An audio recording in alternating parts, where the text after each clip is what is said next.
Hi అందరికీ. ఆ రోజు సాయంత్రం వర్షం పడుతూ ఉంటే నేను నా స్నేహితుడు మాధవరావు మా ఇంటి అరుగు మీదే కూర్చొని కబుర్లు మొదలుపెట్టాం. మా ఇంటి ఎదురులే మాధవరావుది. ప్రతిరోజు ఇద్దరం డ్యూటీ నుంచి ఇంటికి రాగానే ఫ్రెష్ అయి అలా కాసేపు మా అరుగు మీద కూర్చొని కబుర్లతో కాలక్షేపం చేయడం మా ఇద్దరికీ అలవాటు. ఆ రోజు ఆదివారం కావడంతోనూ అందులోనూ వర్షం పడుతూ ఉండడంతోనూ ఇద్దరం కలిసి ఆ రోజు సాయంత్రం 5 గంటలకే మా మీటింగ్ మొదలుపెట్టాం. నేను మాధవ ఎలా అయితే మంచి స్నేహితులమో నా భార్య వాడి భార్య కూడా మంచి స్నేహితులు. ఇద్దరు ఒకరికొకరు ప్రతి పనిలోనూ సాయంగా ఉంటారు. అంతలో నా భార్య యాలకుల సువాసనతో ఘుమఘుమలాడి టీతో పాటు వేడివేడి పకోడీలు తెచ్చి మా ముందు పెట్టింది. చల్లని వాతావరణం, వేడివేడి టీ, రుచికరమైన పకోడీలు, పక్కన స్నేహితుడు. దాంతో ఇద్దరం చాలాసేపు ఊర్లో విశేషాలు, పేపర్లోని వార్తలు మాట్లాడుకుంటూ కాలక్షేపం చేస్తున్నాం. ఇంతలో మాధవ, ఒరే కృష్ణ, రేపు మా వాడికి పెళ్లి చూపులు రా అన్నాడు. ఆ మాట విన నేను, అలాగా, సంబంధం ఎలా వచ్చింది? ఆ అమ్మాయిది ఏ ఊరు అని అడిగాను. మా అక్కయ్య రాజేశ్వరి లేదు, వాళ్ళ ఊర్లో వాళ్ళ ఇంటి పక్క అమ్మాయట. ఆ అమ్మాయి డిగ్రీ వరకు చదువుకుందట. అమ్మాయి బాగుంటుందని, వందనంగా ఉంటుందని, చూస్తే మీరే వదలరు అంటూ ఎప్పటినుంచో నా బుర్ర తినేస్తుందిరా మా అక్క. అయినా కృష్ణ, ఆ పల్లెటూరులో పుట్టి పెరిగిన అమ్మాయి ఈ పట్నం వాతావరణంలో ఇమడగలుగుతుందా అన్నాడు నా స్నేహితుడు. అలా అనకురా మాధవ, పల్లెటూరు పిల్లలు ఎలాంటి వాతావరణంలో అయినా ఇట్టే ఇమిడిపోతారు. వారికి కుటుంబ విలువలు, బాధ్యతలు, బంధాలు అన్నీ బాగా తెలుస్తాయి. మనసులో ఆప్యాయత, అనురాగాలు కలిగి ఉంటారు. అంతవరకు ఎందుకు? మా ఆవిడ మీ ఆవిడ పల్లెటూరులో పుట్టి పెరిగిన వారు కాదా ఏంటి? వాళ్ళు పెళ్లి చేసుకుని పట్టణంలో ఉండడం లేదా అన్న నా మాటకు, అప్పటి రోజులు వేరురా కృష్ణ. అప్పటికి ఇప్పటికీ చాలా తేడాలు వచ్చాయి. అయినా చూసిన ప్రతి సంబంధము చేసుకోవాలని లేదుగా. ఏదో మా అక్క పోరు పడలేక వెళ్ళడం అంతే. అవును, కానీ అక్కయ్య నిన్ను చెల్లిని కూడా పెళ్లి చూపులకు తీసుకురమ్మని మరీ చెప్పింది. రేపు ఉదయాన్నే మన ప్రయాణం. నువ్వు చెల్లెమ్మ రెడీగా ఉండండి అన్న మాధవ్ మాటలకు, మీవాడి పెళ్లి చూపులకు మేమెందుకురా? పైగా ఆ సంబంధం కుదరదు అన్నట్టు మాట్లాడుతున్నాం. ఆ మాత్రం దానికి మేమెందుకు చెప్పు అన్నాను నేను. అలా అనకరా కృష్ణ, నువ్వు పక్కన ఉంటే నాకు కాస్త ధైర్యంగా ఉంటుంది. ఆయన చెప్పాను కదా, అక్కయ్య నిన్ను చెల్లిని కూడా వెంట పెట్టుకుని రమ్మందని. మీరిద్దరూ ఎలాగైనా తప్పకుండా రావాల్సిందే అని చెప్పి అక్కడి నుంచి వాళ్ళ ఇంటికి బయలుదేరాడు మాధవ. అనుకున్నట్లుగానే ఆ మరుసటి రోజు ఉదయాన్నే నేను, నా భార్య, మాధవ వాడి భార్య అందరం కలిసి పెళ్లి చూపులకు బయలుదేరాం. మాధవ కొడుకు సుధీర్కు ఏదో పని ఉండడం వల్ల వాడు మాతో రాలేదు.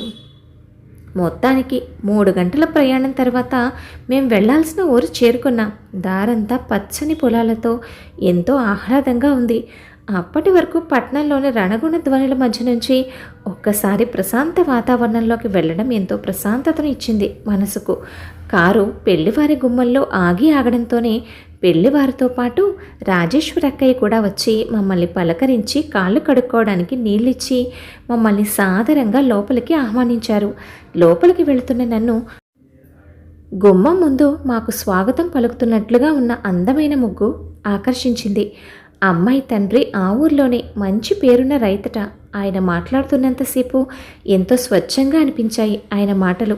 తెచ్చి పెట్టుకున్నట్లుగా అస్సలు లేవు. ఎంతైనా పల్లెటూరు మనుషులే అంతా. వారి ప్రేమ, అభిమానాలు కల్మషం లేకుండా నిజాయితీగా ఉంటాయి. ఇల్లు పాతకాలం పెంకుటిల్లే అయినా ఇల్లంతా చాలా నీట్గా ఒక పద్ధతిగా అమర్చబడి ఉంది. ఇంటి ముందున్న ఖాళీ స్థలంలో ఉన్న పూల మొక్కలు, ఆకుకూరలు, కాయగూరల మొక్కలను చూస్తూ ఉంటే పని మీద ఆ ఇంటి మనుషులకున్న శ్రద్ధ కనబడుతుంది.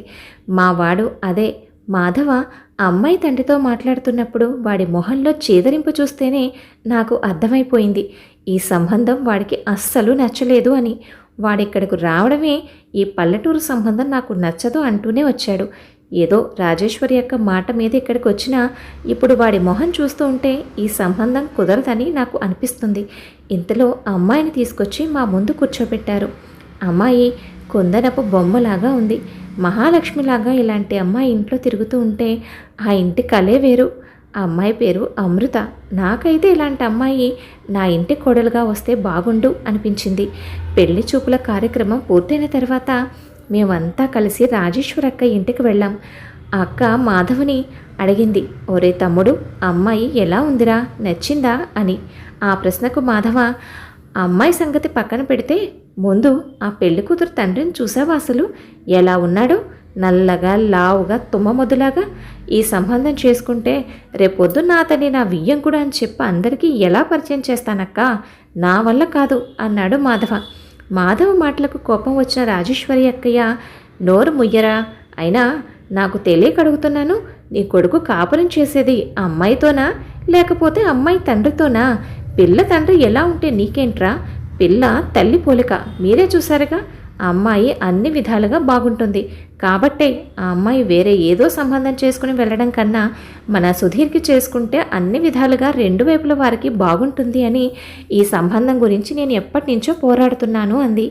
నువ్వెన్నైనా చెప్పక్క, పట్నంలో పుట్టి పెరిగిన మావాడు కనీస వసతులు కూడా లేని ఈ పల్లెటూరు ఇంట్లో ఇమ్మడలేడు.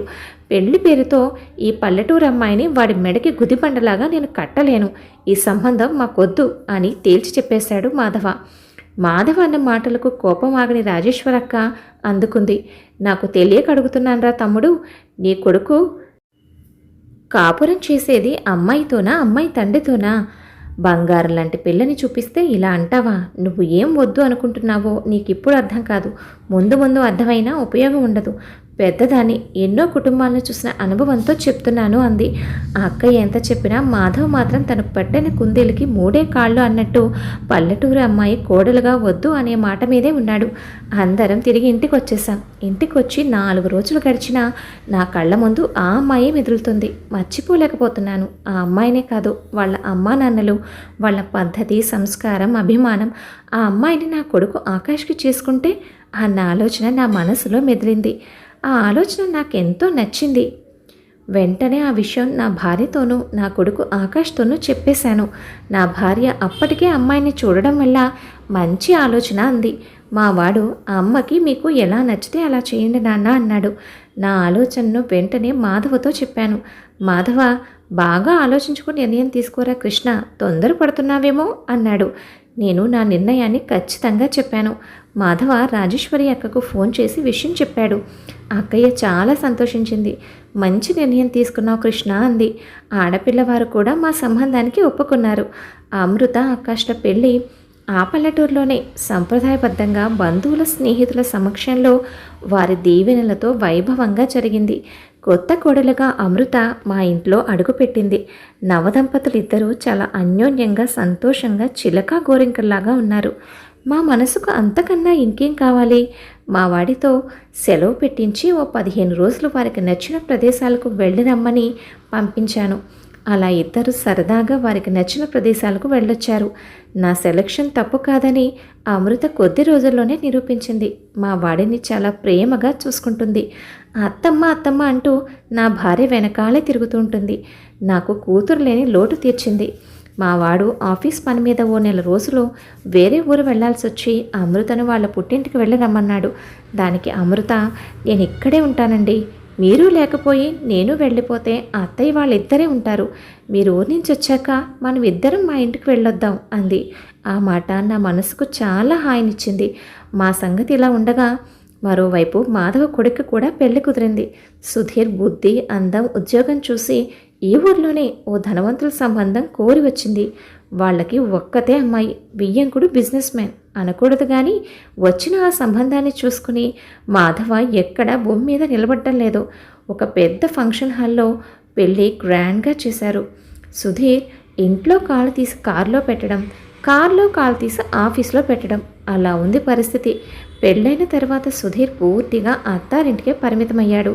సుధీర్ అస్సలు కనిపించకపోవడంతో మాధవని నేను, ఏరా మీ వాడిని ఇల్లరికం పంపించేశావా అంటూ వెటకారంగా అంటే, దాందే ఉందిరా, వాళ్లకు ఒక్కతే అమ్మాయి, మాకు ఒక్కడే అబ్బాయి, వాళ్ళు ఎక్కడుంటే ఏం పోయింది, ఎలాగూ ఉండేది ఈ ఊరేగా అన్నాడు. 2 రోజుల తర్వాత నేను ఆఫీస్ నుంచి వచ్చేసరికి మాధవ వాడి భార్య ఇంటికి తాళం వేసి ఎక్కడికో బయలుదేరారు.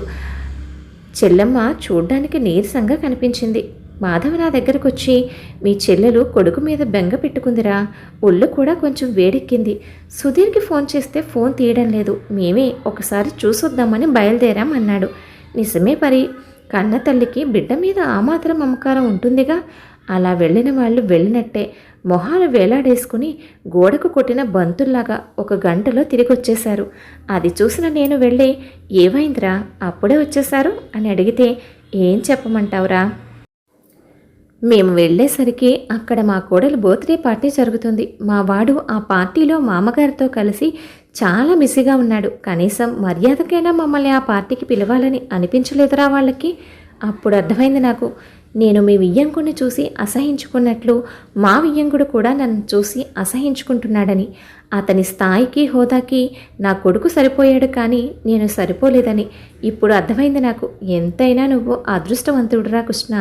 ముందు చూపుతో ఆలోచించి మంచి నిర్ణయం తీసుకున్నావన్నాడు. చెల్లెమ్మ మాధవని ఓదార్చి లోపలికి పంపించాను. రోజులు గడుస్తుండగా నాకు మనవడు పుట్టాడు. పిల్లాడు అల్లరి కేరింతలతో మా ఇల్లు సందడిగా మారింది. మాధవ చెల్లెమ్మ వారి ఒంటరితనాన్ని పోగొట్టుకోవడానికి మా ఇంట్లోనే సమయాన్ని గడిపేవారు. నిజంగా నేను చాలా అదృష్టవంతుడని. మాధవకు వచ్చిన పరిస్థితి నాకు రాలేదు. కథ విన్నారు కదా అండి. కథపై మీ అభిప్రాయాన్ని తప్పకుండా కామెంట్ చేయండి. మరొక మంచి కథతో మళ్ళీ కలుద్దాం. ఉంటాను మరి.